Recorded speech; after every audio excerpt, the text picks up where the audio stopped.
नमस्कार, मैं धीरेन्द्र श्री अरविंदो सोसाइटी की तरफ से आप सबका इस लाइव वेबिनार पे हार्दिक स्वागत करता हूँ। इस वेबिनार को ऑर्गेनाइज किया जा रहा है श्री अरविंदो सोसाइटी द्वारा और इसे स्पॉन्सर कर रहे हैं एचडीएफसी बैंक।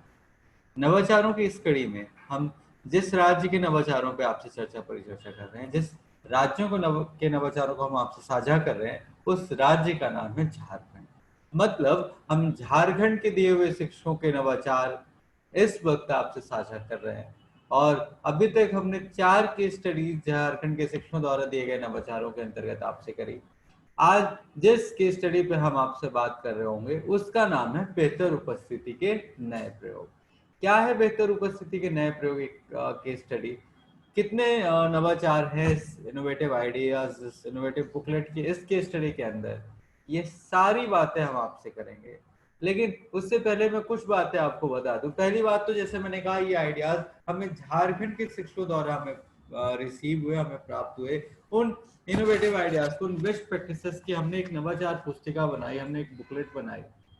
और अगर आप ध्यान से यहाँ पे देखेंगे तो आपको झारखंड स्टेट का लोगो देखने को मिलेगा। मतलब ये सारे के सारे आइडियाज मेरे या मेरे जैसे किसी और व्यक्ति के जो श्री अरविंदो सोसाइटी से संबंधित है उनके दिए हुए नहीं है। ये सारे के सारे आइडियाज आप जैसे एडुकेटर्स, आप जैसे शिक्षकों के ही दिए हुए हैं। और इसीलिए मैं आपको ये बात बता रहा हूँ कि ये सारे इनोवेटिव आइडियाज आप जैसे एडुकेटर्स, आप जैसे शिक्षकों के दिए हुए हैं, क्योंकि मेरा मानना है, हमारी संस्था का मानना है कि जब ये इनोवेटिव आइडियाज ये हमारे नवाचारी शिक्षक दे सकते हैं तो निश्चित तौर पे आप सब भी कुछ ना कुछ विद्यालय में कुछ बेहतर कर रहे होंगे। निश्चित तौर पे कुछ ऐसा कर रहे होंगे जिससे बच्चों के सीखने के स्तर में सुधार हो रहा हो। और अगर कोई ऐसा एक्सपीरियंस आपके पास है, कोई अनुभव है, अगर कोई नवाचार आपके पास ऐसा है, तो निश्चित तौर पे आप उसे साझा कर सकते हैं। उसके लिए आप हमारी वेबसाइट www.ziei.com पे जाकर के विजिट कर सकते हैं। जैसे ही आप इस वेबसाइट पे विजिट करेंगे, यूआरएल डालेंगे, आपको तुरंत एक पॉपअप आएगा, उसमें नीचे सबमिट करे का ऑप्शन आएगा। आप सबमिट करे में क्लिक करके अपने इनोवेटिव आइडियाज सबमिट कर सकते हैं, बशर्ते वो शून्य निवेश पर आधारित हो, ऑलरेडी आपके विद्यालय में क्रियान्वित हो, उसकी कोई साक्ष्य मौजूद हो। साक्ष्य का मतलब है कि जिससे ये पता चले कि ये इनोवेटिव आइडिया, ये नवाचार आपके विद्यालय में क्रियान्वित हो रहा है। वो किसी भी तौर तरीके से हो सकता है, फोटो के फॉर्म में कोई साक्ष्य हो सकता है, कोई वीडियो फॉर्म में साक्ष्य हो सकता है, अथवा रजिस्टर या कोई डाटा मेंटेन हो सकता है। चौथा, उससे कोई ना कोई लाभ अवश्य मिलते हो। कोई भी ऐसा इनोवेटिव आइडिया जिससे विद्यार्थी अथवा शिक्षक अथवा विद्यालय या विद्यालय से संबंधित समुदाय या इन चारों में कुछ ना कुछ बेहतरी हो रही है, तो आप निश्चित तौर पे नवाचार में दे सकते।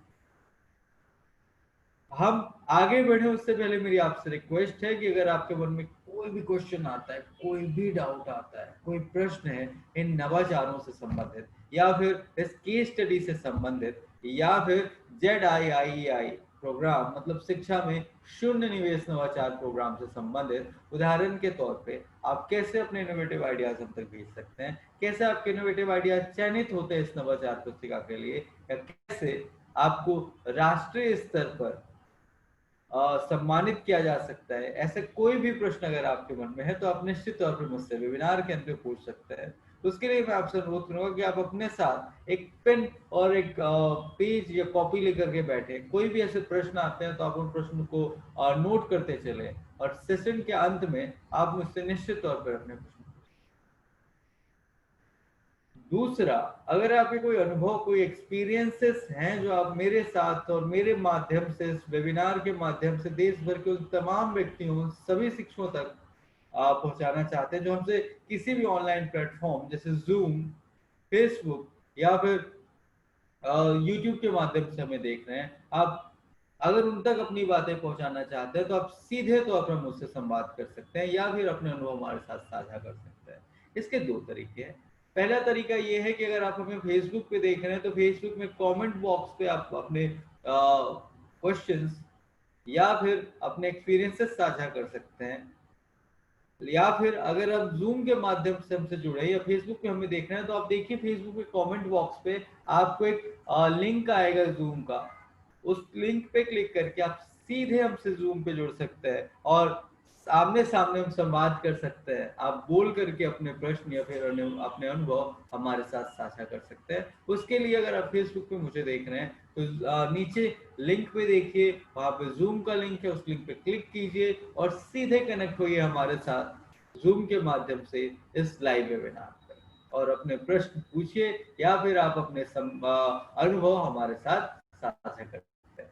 हो सकता है आपके अनुभव किसी दूसरे शिक्षक के लिए बहुत लाभदायक हो और उनको कुछ ऐसी सीख मिले जिससे उनके विद्यार्थियों को बहुत फायदा और शिक्षक उस सीख का इस्तेमाल करते हुए उनके जो आइडियाज उसको अपने विद्यालय में क्रियान्वित करें और जिससे उनके विद्यार्थियों को लाभ हो, विद्यार्थी जिससे उनके लाभान्वित हो। और एक शिक्षक होने के नाते हम सब भी तो यही चाहते हैं कि अंततः बच्चों के अधिगम स्तर में बढ़ोतरी हो, बच्चों के सीखने का स्तर बढ़िया हो, बेहतर।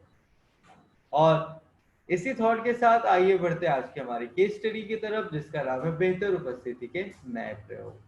क्या है बेहतर उपस्थिति के नए प्रयोग, क्यों ये नवाचार या केस स्टडी के फॉर्म में आया आज, और क्या फायदे हुए शिक्षक को इनोवेटिव आइडियाज को इम्प्लीमेंट करने पे, ये सारी बातें हम आज इस सेशन के दौरान कर रहे होंगे। और मैं आज आपसे इस कड़ी में 4 नवाचार डिस्कस कर रहा हूँ, मतलब 4 केस स्टडीज का डिस्कशन आज हम आपके साथ कर रहे होंगे।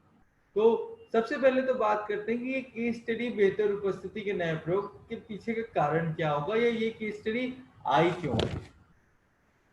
अगर हम बात करें तो हमारे देश में या हमारे देश के सरकारी विद्यालय में कक्षा अनुपस्थिति हमेशा से एक बड़ी समस्या, एक बड़ा चैलेंज, एक बड़ी चुनौती रही है। विद्यालय में नामांकित होने के बावजूद भी कई छात्र विभिन्न कारणों से कक्षा में अनुपस्थित रहते हैं। सरकार ने विद्यार्थियों की नामांकन दर बढ़ाने के लिए निश्चित तौर पर बहुत सारे प्रयास किए। सरकार ने बच्चों को किताबें दी, मध्याह्न भोज दिए, ड्रेसेस दिए, शूज दिए, साइकिल मुफ्त में वितरण की गई, जिससे निश्चित तौर पे नामांकन दर में तो वृद्धि हुई, लेकिन इस नामांकन दर को उपस्थिति में बदल पाना अभी भी एक चुनौती बना हुआ है। और जैसा मैंने कहा कि सरकारी स्कूलों में अनुपस्थिति काफी लंबे समय से एक बहुत बड़ा चैलेंज रही है, बहुत बड़ी चुनौती, बहुत बड़ी समस्या रही है। बच्चे नामांकित हैं लेकिन उसके बाद भी विभिन्न कारणों से वो विद्यालय नहीं आता है।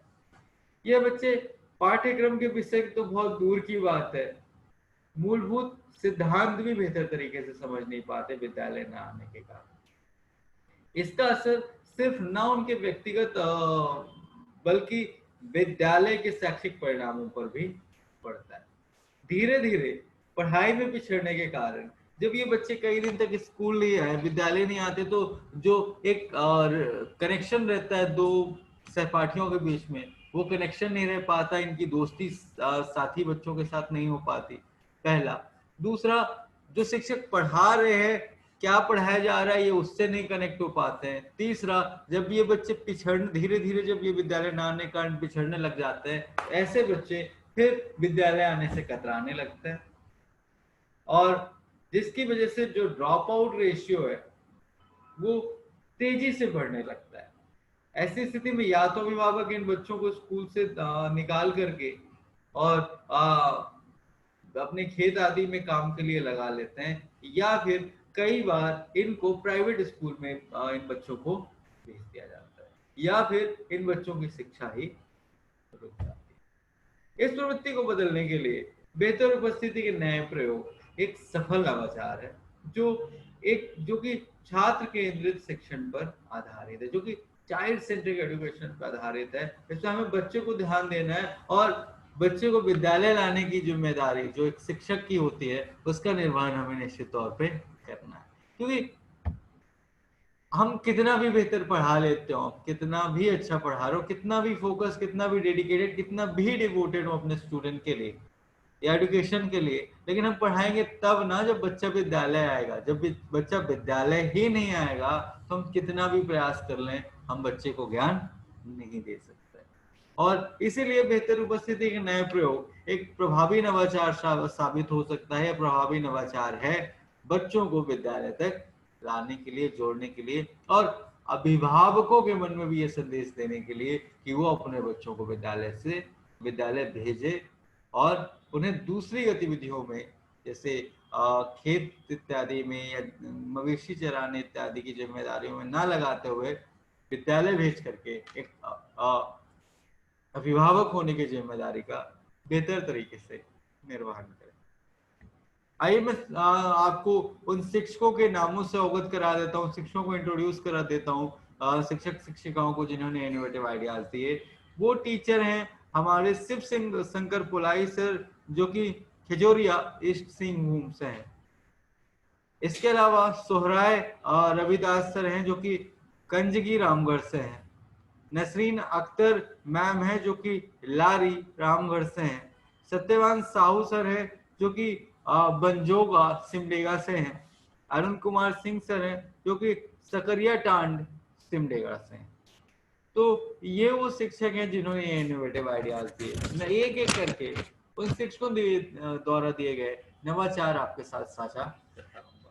पहला जो इनोवेटिव आइडिया टीचर ने दिया उसका नाम है जोड़ी बनाओ। अब एक शिक्षक ने कहा कि सर मेरे लिए हर बच्चे, जब मैं विद्यालय आऊं तो हर बच्चे के घर जाना या उसके अभिभावकों से मिलना या फिर बच्चे को स्कूल लेके आना एक डिफिकल्ट टास्क हो पाता है और शायद ये चैलेंजिंग हो जाएगा, पॉसिबल नहीं हो। मैंने सोचा कि क्यों ना इन बच्चों को ही आपस में जिम्मेदारी दी जाए, आपस में इन्हीं को प्रोत्साहित किया जाए कि दूसरे बच्चों की जिम्मेदारी लें विद्यालय तक लाने के लिए। क्योंकि इसके पीछे की साइकोलॉजी ये है कि अक्सर देखा गया कि बच्चे अपने शिक्षक या अभिभावक के बजाय कई बार अपने मित्रों और सहपाठियों की बात पे ज्यादा यकीन करते हैं, ज्यादा भरोसा करते हैं। बच्चे की इसी स्वाभाविक प्रवृत्ति को आधार बनाकर ये जो इनोवेटिव आइडिया है जोड़ी बनाओ, ये शिक्षक द्वारा विकसित किया गया या शिक्षक द्वारा दिया गया। इसमें जैसा मैंने कहा कि बच्चों को ही जिम्मेदारी दी जाती है कि वो आपस में दूसरे बच्चे की जिम्मेदारी, दूसरे बच्चे को स्कूल लाने का या विद्यालय लाने का प्रयास करें। जैसा मैंने कहा जोड़ी बनाओ, जोड़ी हमें पता है कितने कितने अंकों की जोड़ी होती है, 2 से शुरुआत होती है। तो इन्होंने दो बच्चों की जोड़ी बना दी। ये बात जरूर ध्यान देने योग्य है कि जिन बच्चों की जोड़ी बनाई जाती है वो एक ही गली मोहल्ले के हो, जिससे उनको दूसरे गली मोहल्ले में ना जाना पड़े अपने दोस्त को विद्यालय आने के लिए रेडी करने के लिए। और कोशिश की जाती है कि बच्चे सेम गली मोहल्ले क्यों, नजदीक क्यों, और अगर वो मित्र हैं तो और भी बेहतर है। अब इस स्थिति में बच्चों को समझाया जाता है कि विद्यालय आने का महत्व क्या है, बच्चों को विद्यालय के महत्व से अवगत कराया जाता है। उसके बाद कक्षा में पढ़ने वाले छात्रों को उनके टोले, जैसे टोले का मतलब बस्ती या मोहल्ले के आधार पर समूह में बांट देते हैं। गठित समूह में से छात्रों को एक दूसरे से मित्रता और घनिष्ठता एवं उनके एक ही टोले को ध्यान में रखते हुए या गली या आस पड़ोस को ध्यान में रखते हुए जोड़ी बना दी जाती है। और बच्चों को जिम्मेदारी दी जाती है कि आप अपने जोड़ीदार को विद्यालय लेकर के आएंगे। शिक्षक बच्चों को ये जानकारी देते हैं और कहते हैं कि यदि जोड़ में से एक छात्र विद्यालय नहीं आया है तो दूसरा छात्र विद्यालय पहुंचने से पहले उस जोड़ीदार के घर जाए और रास्ते में आप उसे जब आते हो आप विद्यालय तो आप उसके घर में रुको, वो भी अपना बैग उठाए रेडी हो और आप दोनों साथ मिलते हुए विद्यालय आए। पर यदि किसी का कारणवश एक विद्यार्थी विद्यालय नहीं आया तो दूसरे विद्यार्थी विद्यालय आने से पहले उस छात्र के घर जाए और उससे कारण पूछे। अगर सिर्फ बच्चा किसी कारण से बहाना बना रहा है तो उसे प्रोत्साहित करे कि विद्यालय चलना चाहिए, नहीं तो आज का कोर्स हमारा रह जाएगा, आज का सिलेबस छूट जाएगा। और इसके साथ ही अगर बच्चा बीमार है या किसी भी कारण उस विद्यालय नहीं आ पा रहा है तो ये दूसरा बच्चा विद्यालय आता है और शिक्षक को कारण बताता है कि क्यों बच्चा या इसका साथी विद्यालय नहीं आया। और साथ ही साथ जब घर विद्यालय से छुट्टी होती है तो ये बच्चे अपने टीममेट के घर जाता है और उसे बताता है कि आज विद्यालय में क्या क्या पढ़ाया गया, गृह कार्य आदि की जानकारी दे देता है, क्या पाठ पढ़ाया गया उसकी जानकारी दे देता है। इससे बच्चा भले घर में है लेकिन उसका क्लास का सिलेबस नहीं छूटता है। तो इससे क्या फायदा हुआ? पहला फायदा तो ये हुआ कि जो बच्चे हैं उनमें टीम भावना की और एकजुटता की भावना जागृत हुई। बच्चे में जिम्मेदारी का एहसास होता है, बच्चे विद्यालय आने के महत्व को समझने लगते हैं। इससे बच्चों में या विद्यालय में विद्यार्थियों का ठहराव एवं नामांकन दर में सुधार होता है। इसके साथ अगर मैं और इन नवाचारों की लाभ की बात करूं तो छात्रों एवं अभिभावकों के मन में विद्यालय के प्रति लगाव बढ़ता है। साथ ही साथ शिक्षक छात्रों की अनुपस्थिति के कारण जानने और उनके उपाय खोजने में सक्षम बनते हैं और छात्रों के बीच एक स्वस्थ प्रतिस्पर्धा का भाव उत्पन्न होता है, जिससे उन्हें बेहतर शैक्षिक परिणाम प्राप्त होता है। तो उम्मीद करता हूँ आपको इनोवेटिव आइडिया पसंद आया होगा। आइए बढ़ते हैं हमारे दूसरे इनोवेटिव आइडिया की तरफ, जिसका नाम है पगड़ी पहनाओ। टीचर ने कहा सर मेरे यहाँ बच्चे स्कूल ही नहीं आते, बच्चों की अटेंडेंस नहीं रहती थी। मैंने कारण खोजने का प्रयास किया तो टीचर ने कहा सर इसका बहुत बड़ा कारण यह है कि अभिभावक स्वयं ही अपने बच्चों की शिक्षा के प्रति उदासीन, वो शिक्षा के महत्व को नहीं समझते, शिक्षा को इतना महत्व नहीं देते हैं। और क्योंकि अभिभावक स्वयं शिक्षा के महत्व को नहीं देते, शिक्षा को महत्व नहीं देते हैं, विद्यालय से जुड़े नहीं हुए नहीं है, पेरेंट टीचर मीटिंग के दौरान भी नहीं आते हैं। अब ये सारे कारण अभिभावक का विद्यालय से दूर होना एक ऐसा कारण है कि जिस कारण से वो स्वयं अपने बच्चों को भी विद्यालय नहीं भेजते और शिक्षा के प्रति उदासीन रहता है। इसके लिए शिक्षक ने कहा सर मैंने सोचा कि क्यों ना कोई ऐसा तरीका निकाला जाए जिससे इन विद्यार्थियों के साथ साथ इनके अभिभावकों को भी विद्यालय से जोड़ दिया जाए। और अगर एक बार अभिभावकों को विद्यालय से जोड़ दिया गया, अभिभावकों को सम्मान प्राप्त होने लग गया, तो निश्चित तौर पर वो अपने बच्चों को भी विद्यालय अवश्य तौर पे भेजने लगते हैं। इसकी योजना किस तरीके से शिक्षक ने बनाई, आइए इसको जानने का थोड़ा सा प्रयास करते हैं। सबसे पहले शिक्षक छात्रों को इस गतिविधि से अवगत कराते हैं। शिक्षक छात्रों को सूचित करते हैं कि जिन छात्रों की उपस्थिति सर्वाधिक होगी उनके अभिभावकों को वर्ष के अंत में सभी शिक्षकों, सभी अभिभावकों एवं समुदाय के विशिष्ट व्यक्तियों के सामने सम्मानित किया जाएगा स्टेज में बुलाकर। इसके बाद यह सूचना शिक्षक शैक्षिक वर्ष के आरंभ में या फिर जब नवाचार का क्रियान्वयन प्रारंभ किया उस समय दे सकते हैं। उसके उपरांत शिक्षक वर्ष की समाप्ति पर किसी आयोजन में या फिर परिणाम घोषित करते हुए या फिर पीटीएम के दौरान ऐसे अभिभावकों को बच्चों के समेत उनके बच्चे के समेत सम्मानित करते हैं।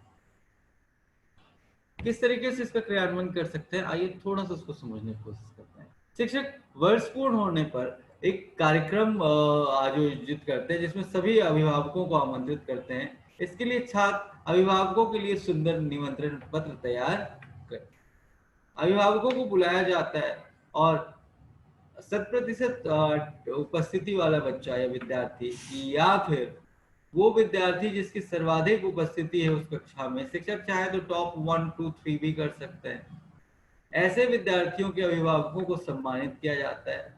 उन अभिभावकों को बच्चों द्वारा ही बनाए गए पुष्प गुच्छ या फिर माला और स्मृति चिन्ह इत्यादि के द्वारा भेंट किया जाता है। जब बच्चा स्टेज में आता है और अपने माता पिता को सम्मानित होता हुआ देखता है तो उसके मन में भी ये भाव जाता है कि मेरे माता पिता भी सम्मानित हो, मैं भी रोज विद्यालय आऊंगा। जिसके कारण से इस बार तो राहुल की मम्मी को मिला है, अगली बार मेरी मम्मी को स्कूल में सम्मान मिलेगा। इससे अभिभावकों के अंदर भी एक हेल्दी कॉम्पिटिशन जागता है कि अगर रिन का ऐड देखा है ना आपने कि इसकी साड़ी मेरी साड़ी से बेहतर कैसे, वही वाला एक कंपटीशन यहाँ पे भी डेवलप हो सकता है कि जब इसे सम्मान मिल सकता है तो मुझे क्यों नहीं। इससे पेरेंट्स भी, अभिभावक भी मोटिवेटेड होते हैं, एक हेल्दी कंपटीशन डेवलप होता है कि क्यों ना हम भी अपने बच्चे को विद्यालय भेजें, और जब हमारे बच्चे को हम विद्यालय भेजेंगे उसकी अटेंडेंस ज्यादा रहेगी तो अगले बार में मुझे भी सम्मानित किया जाएगा। तो इस तरीके से सम्मान, क्योंकि दुनिया में शायद ही कोई ऐसा व्यक्ति होगा जिसे सम्मान पसंद नहीं होगा। सम्मान हर किसी को पसंद है, और जब शिक्षकों को ये सम्मान, हो सकता है उस बच्चे की माँ जो कभी दूसरी चौथी तक भी स्कूल नहीं गई हो, या कभी अगर स्कूल गई भी है तो उससे कहीं समाज में कोई सम्मान नहीं मिला, अगर उस विद्यार्थी के माता पिता को सभी विद्यार्थियों, शिक्षकों, अभिभावकों एवं समुदाय के विशिष्ट व्यक्तियों के समक्ष कुछ नहीं तो एक हाथ से लिखा हुआ प्रशस्ति पत्र या फिर बच्चों के द्वारा बनाया गया एक स्मृति चिन्ह ही अगर सम्मान स्वरूप भेंट कर दिया जाएगा ना, तो यकीन मानिए उनके लिए यही बहुत बड़ा सम्मान होगा। और धोखे से गांव के अगर एक भी किन्हीं अभिभावकों को ऐसा सम्मान मिल गया तो फिर दूसरे अभिभावकों के मन में भी एक कंपटीशन भावना जागृत हो जाती है कि अगर इसे सम्मान मिल सकता है, इन्हें सम्मानित किया जा सकता है, तो मुझे क्यों नहीं। मैं भी अब अपने बच्चे को स्कूल भेजूंगा या भेजूंगी और अगले साल ये पुरस्कार मुझे मिलेगा। तो जब स्वयं के सम्मान से अभिभावकों ने विद्यालय को या विद्यालय से खुद को जोड़ लिया, तो अब वो पेरेंट टीचर मीटिंग में भी आते हैं, बच्चों को स्कूल भी भेजते हैं जिससे उन्हें सम्मानित किया जा सके। तो ये था दूसरा इनोवेटिव आइडिया जिसका नाम था पगड़ी पहनाओ। और ऐसे अभिभावकों को या तो पगड़ी के माध्यम से या फिर उन्हें पुष्पगुच्छ इत्यादि के माध्यम से, एगो स्मृति चिन्ह के माध्यम से सम्मानित किया जा सकता। उम्मीद करता हूँ आपको इनोवेटिव आइडिया पसंद आया होगा। आइए बढ़ते हैं तीसरे इनोवेटिव आइडिया की तरफ जिसका नाम है रोज आओ रिबन से सजाओ। यह गतिविधि कक्षा में या विद्यालय में शैक्षिक एवं सह शैक्षिक क्रियाओं के साथ जोड़ती है। इससे जो बच्चों की उपस्थिति है वो सीधे तौर पर शैक्षिक और सह शैक्षिक गतिविधियों के साथ जुड़ जाती है। छात्रों को व्यक्तिगत स्तर पर प्रोत्साहित किया जाता है और उनके बीच एक रोचक और मनोरंजक प्रतिस्पर्धा विकसित की जाती है। शिक्षक प्रति माह छात्रों को उनकी उपस्थिति दर के आधार पर विभिन्न रंगों से बने हुए रिबन देते हैं। इसमें 3 रंग हो सकते हैं, हरा, नीला और पीला। 3 रंग बनाए जाते हैं। शिक्षक बच्चों को बताते हैं सबसे पहले कि विद्यालय आने का क्या महत्व है, और इसके साथ साथ बच्चों को ये भी समझाया जाता है कि आपको 3 कलर के रिबन रहेंगे। अगर आपकी अटेंडेंस 80 से 100% के बीच में तो आपको हरा कलर का रिबन मिलेगा। अगर आपकी अटेंडेंस 60% से 59% तक, 60% से 79% तक है तो आपको नीला रिबन मिलेगा। अगर आपकी अटेंडेंस 0 से 59% तक है तो आपको पीला रिबन मिलेगा। और उसी अनुसार बच्चे को विद्यालय में होने वाले जो गतिविधियां हैं, जो विद्यालय संबंधी दैनिक गतिविधियां हैं, उनकी भी एक सूची तैयार की जाती है और उसके अनुसार बच्चों को उनके रिबन के कलर के अनुसार उन्हें काम दिया जाता है। जैसे कि जो विभिन्न गतिविधियां विद्यालय में हो सकती हैं कक्षा स्तर पर होने वाली अगर हम गतिविधियों को उदाहरण करें तो कक्षा नियंत्रण, दूसरा कक्षा में विषय विवरण देना, ब्लैक बोर्ड की साफ सफाई और कक्ष की साफ सफाई, गृह कार्य ना करके आने वाले छात्रों के नाम लिखना इत्यादि। इसके अलावा अगर हम विद्यालय स्तर पे इन दैनिक गतिविधियों की बात करें तो प्रार्थना सभा का संचालन, नाखून चेक करना और बाल चेक करना, साफ सफाई का चेक करना। तीसरा इसके अलावा अगर हम बात करें तो बाल संसद का चुनाव, प्रार्थना सभा का संचालन और कार्यक्रमों का आयोजन इत्यादि। ये विभिन्न गतिविधियां हैं जो विद्यालय में चलती रहती निरंतर। शिक्षक ने कहा कि सर छात्रों की प्राथमिकता को ध्यान में रखते हुए शिक्षक विभिन्न गतिविधियों को 4 श्रेणी में बांट देते हैं। जैसे 3 से 4 फीतों के रंग हो जाते हैं, रिबन के रंग हो जाते हैं, ऐसे ही 3 से 4 श्रेणियां इधर भी बांट दी जाती हैं। जैसे कि छात्रों की को सबसे पहली जो प्राथमिकता हो सकती है वो हो सकती है कक्षा नियंत्रण या बाल संसद। ये लीडरशिप वाले काम है, चाहे बाल संसद हो या फिर कक्षा का नियंत्रण। तो बच्चों की फर्स्ट प्रायोरिटी इसी में रहती है। इसमें बच्चे डरते हैं कि क्लास टीचर तक मेरा नाम चला जाएगा, या बाल संसद में है तो मैं मंत्रालय मिलेगा, मंत्री पद मिलेगा, एक्सेट्रा। तो इस तरीके से ये ज्यादा वरीयता वाले काम होते हैं, गतिविधि होती है। इसके अलावा दूसरी प्राथमिकता हो सकती है छात्रों की स्वतंत्रता जांच और राष्ट्रीय पर्व जैसे 15 अगस्त, 2 अक्टूबर, 26 जनवरी मतलब गणतंत्र दिवस इत्यादि में या टीचर्स डे इत्यादि में बच्चों को इन्वॉल्व करना। इसके साथ तीसरी जो प्राथमिकता हो सकती है ब्लैक बोर्ड को साफ करना, कूड़ा फेंकने वाले छात्रों का नाम दर्ज करना, प्रार्थना सभा में प्रस्तुति देना इत्यादि। चौथी हो सकती है अन्य छात्रों के नेतृत्व में सहयोग देना।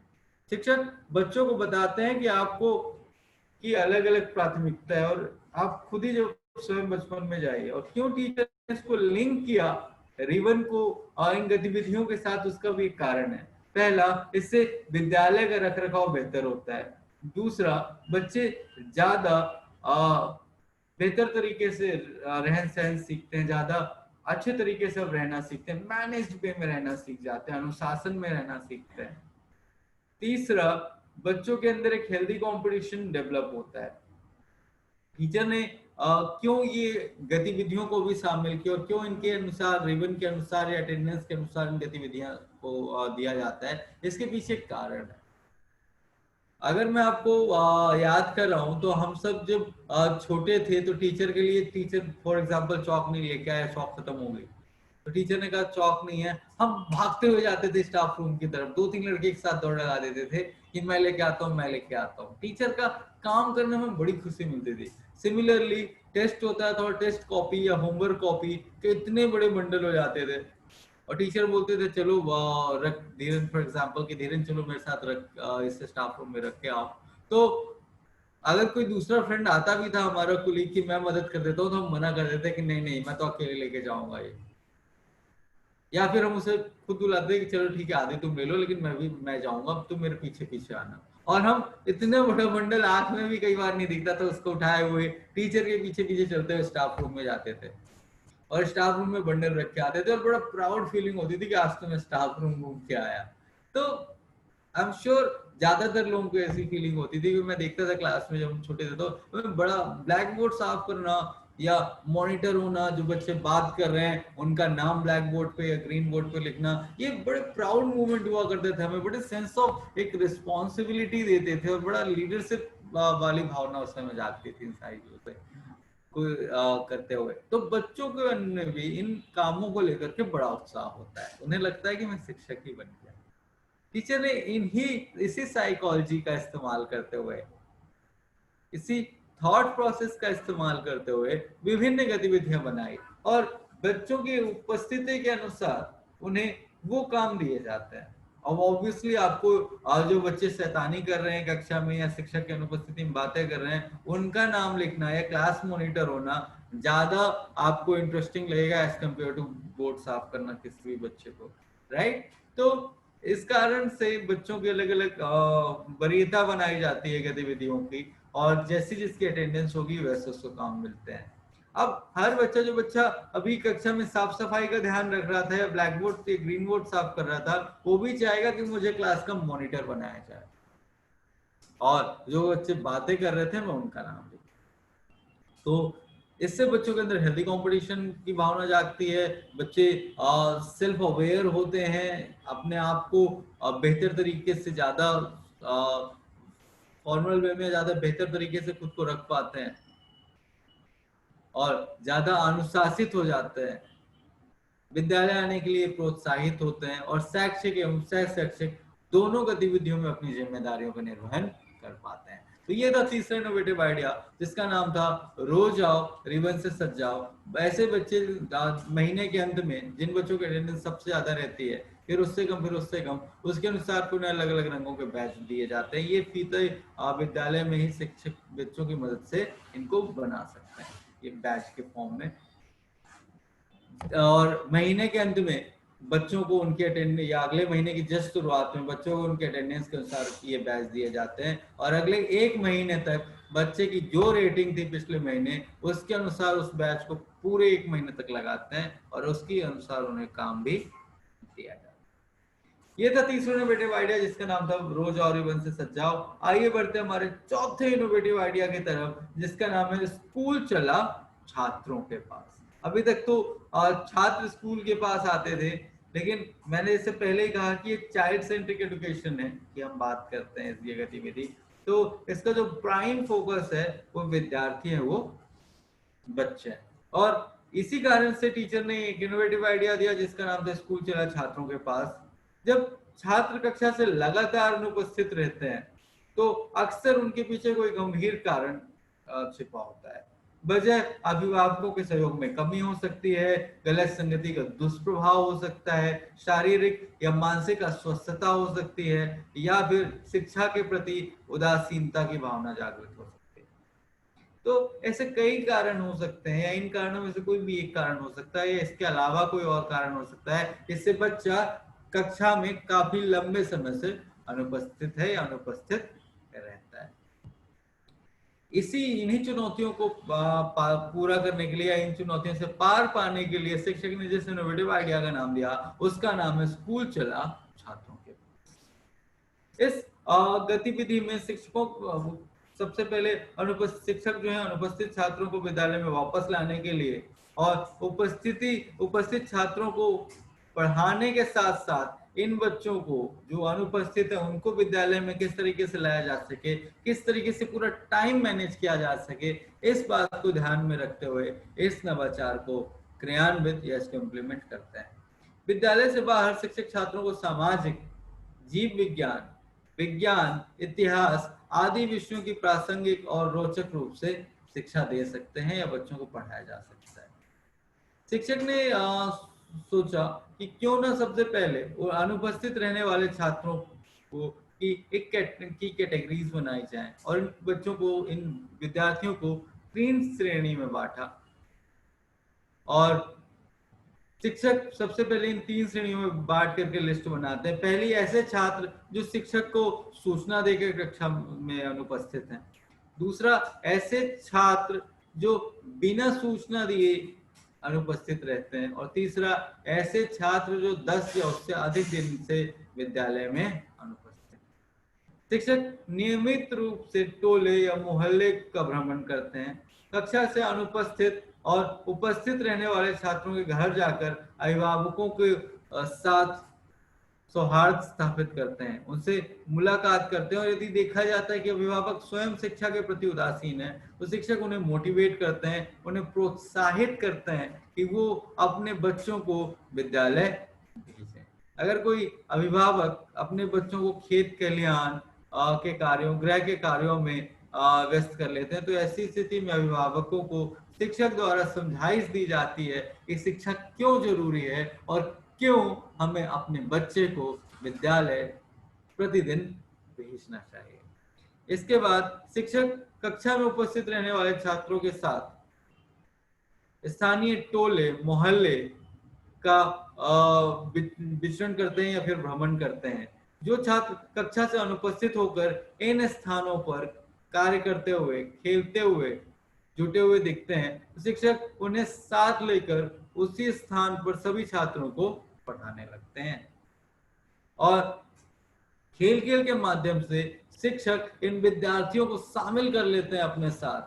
और जब वो बच्चा जो खेल रहा था या खेत में काम कर रहा था, जब ये साथी बच्चों को, अपने ही क्लास के बच्चों को विभिन्न गतिविधियों में शामिल होता हुआ और एक्टिविटी करता हुआ देखता है तो ये बच्चा स्वयं भी अपना काम छोड़ करके या जो नदी या तालाब के किनारे चला गया था छोड़ करके अब इन बच्चों के साथ शामिल हो जाता है। और इन छात्र, शिक्षक पढ़ाने के बाद विद्यालय की ओर लौट आते हैं और इन छात्रों में वह बच्चे भी शामिल होते हैं। अक्सर ये कई बार टीचर का ये ट्राइड एंड टेस्टेड नवाचार है, उनका सर ऐसी स्थिति में जब हम वहां से निकलते हैं तो इन छात्रों में वह बच्चे भी शामिल होते हैं जो पहले कक्षा में अनुपस्थित थे। धीरे धीरे उपस्थित रहने वाले छात्रों से प्रेरित होकर सभी छात्र कक्षा में मौजूद रहना शुरू कर देते हैं और जिससे बच्चों का जो विद्यालय में उपस्थिति है, जो अटेंडेंस है, वो बेहतर होती चली जाती है। बहुत सारे छोटे छोटे इनोवेटिव आइडिया,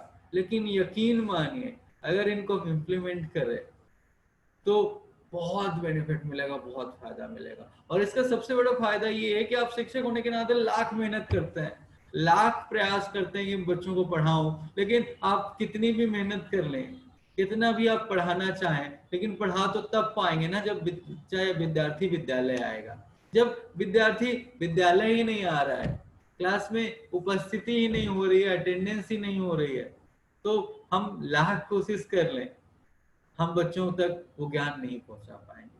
तो पहला कदम है शिक्षा का, वो ये है कि बच्चा या विद्यार्थी विद्यालय आए, विद्यालय आएगा तो शिक्षक अपने टेक्निक्स का इस्तेमाल करते हुए निश्चित तौर पर उसे से बेहतर शिक्षा देंगे।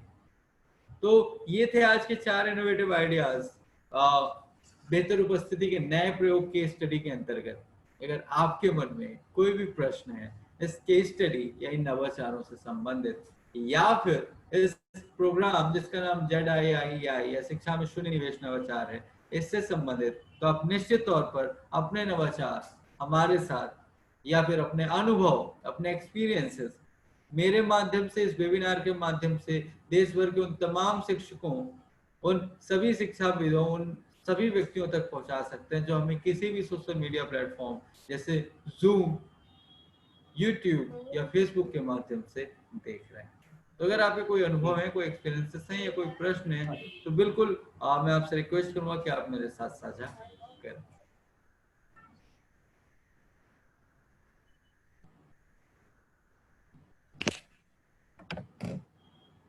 मेरे साथ इस लाइव वेबिनार में जुड़ने के लिए और नवाचार को शेयर करने की, इस आदान प्रदान की इस प्रक्रिया में शामिल होने के लिए, आप हमारे साथ नवाचारों के सफर में शामिल होते हैं, उसके लिए हम आपके हृदय से आभारी हैं।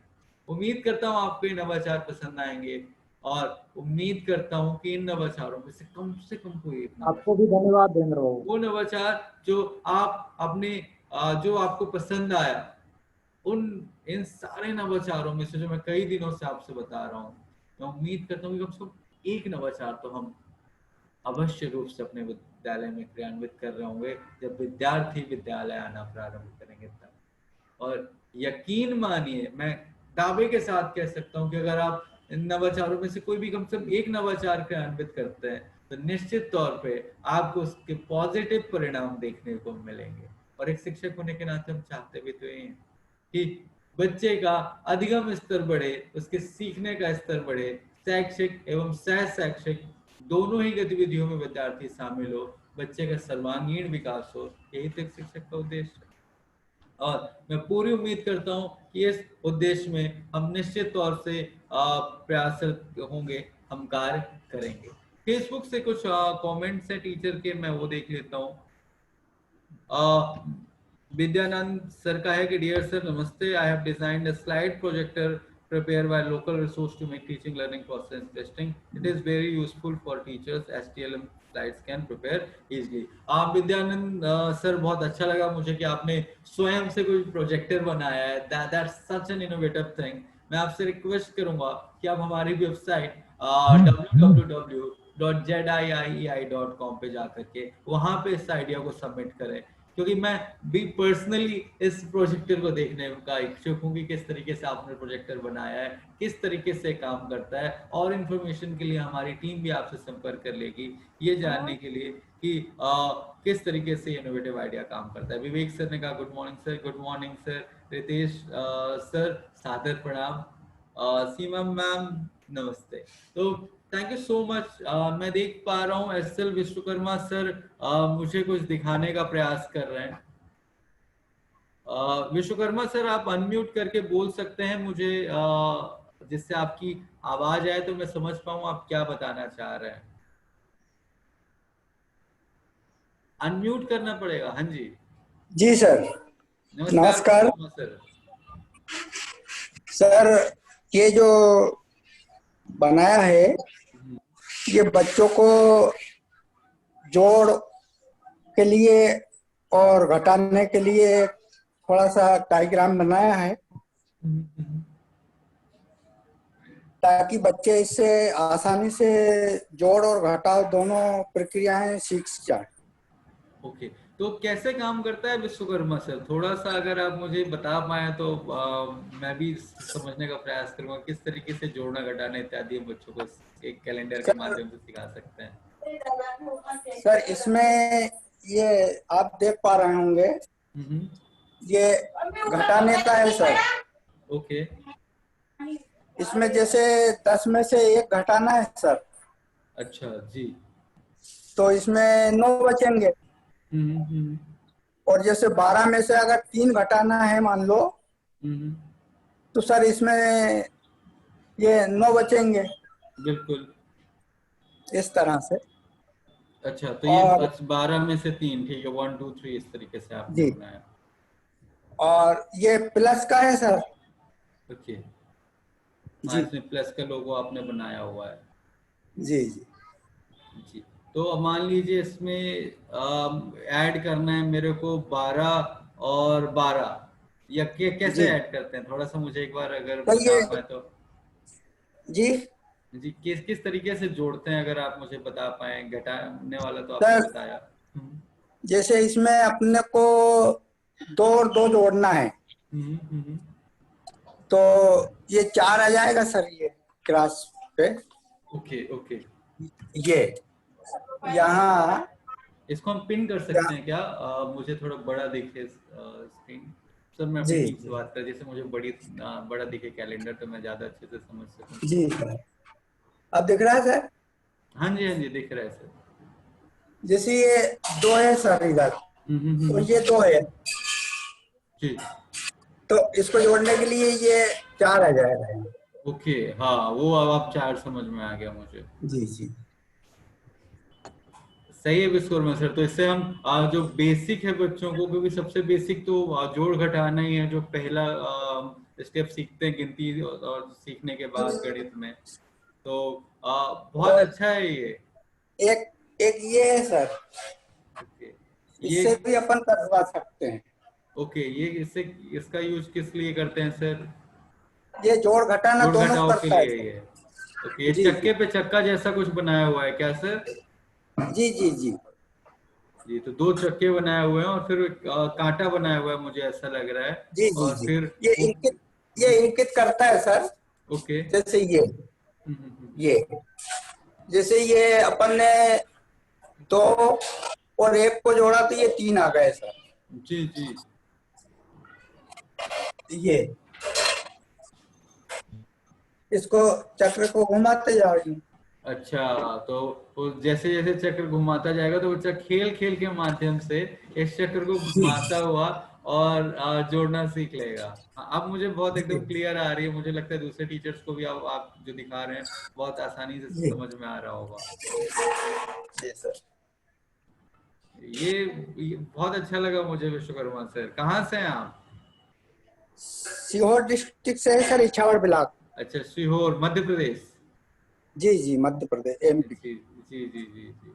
बड़ा अच्छा लगा विश्वकर्मा सर। और बहुत किस स्कूल से हैं बताएंगे मुझे थोड़ा सा? फौजी चक फांगिया, ब्रजेश नगर संकुल। अच्छा, ब्रजेश नगर संकुल से हैं। ठीक है। जी, आप बहुत अच्छा इनोवेटिव आइडिया है सर। और एडिशन ऐसा है जो मैं, या जोड़ या धन्यवाद घटाव की हम सर। बात करें तो निश्चित जी तौर पे बच्चों के लिए सीखना बहुत जरूरी है। अगर बच्चे खेल खेल के माध्यम से सीख पा रहा है तो इससे जी बेहतर तो जी कुछ हो ही नहीं सकता।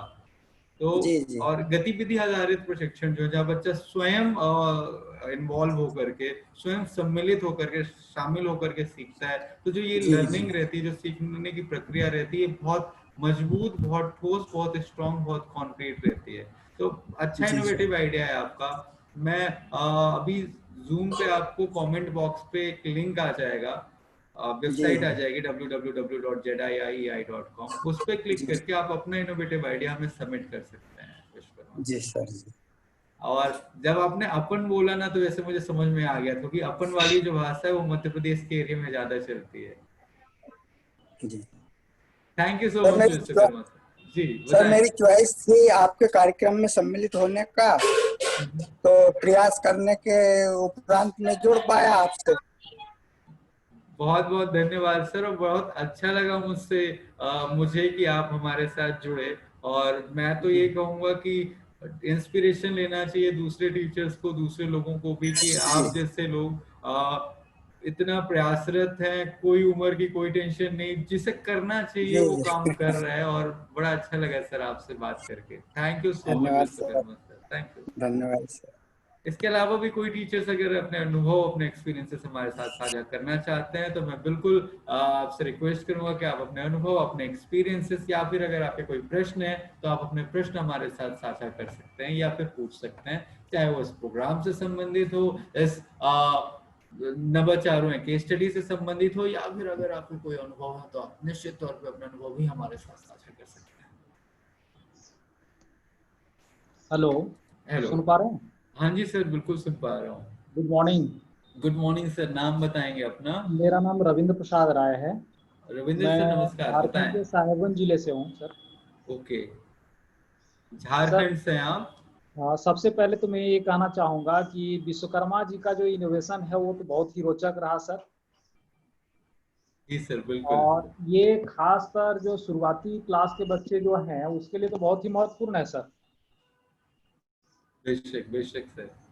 और दूसरी बात ये है सर कि अभी जो कोरोना काल में जो ये चल रही है पढ़ाई, जी तो इससे जो है हम लोग अधिक से अधिक मात्रा में भाग लेकर के एक अच्छे से अच्छे इनोवेशन का कार्य करें और इस तरह से जो है ये लागू करें, तो उसमें शिक्षक मैंने बच्चे प्लस शिक्षक को ज्यादा से ज्यादा ये होगा, लाभ होगा। बिल्कुल बिल्कुल। तो इसमें सर हम लोगों को कुछ देर के लिए कुछ ये किया जाए, मोटिवेट किया जाए कि किस तरह से अधिक बच्चों को लाभ पहुंचे कोरोना काल में। जी जी जी, बिल्कुल। इसके लिए हमारा रोज सेशन होता है सर, 11 बजे से रोज ये सेशन मैं करता हूँ। और इंग्लिश में सेशन होता है 2 बजे, जहाँ हम नवाचारों का डिस्कशन करते हैं। दूसरा, अच्छा। बड़ी इंपॉर्टेंट बात आपने कही सर कि कोरोना काल में भी किस तरीके से शिक्षा की या सीखने सिखाने की जो प्रक्रिया है अनवरत जारी रहना चाहिए। हाँ। कोरोना काल से अगर हम पहले की बात करें तो हम हम्म। सिर्फ योद्धा शब्द जानते थे, जिसमें हाँ। योद्धा का मतलब होता था कि जो सेना के हमारे जवान बॉर्डर पे खड़े हुए हैं, या जो पुलिस के योद्धा हैं, या आर्मी हाँ। नेवी वगैरह के योद्धा हैं, हम इनकी बात कर रहे थे। हम्म। कोरोना काल के दौरान एक शब्द और निकल के सामने आया, कोरोना योद्धा। हम्म।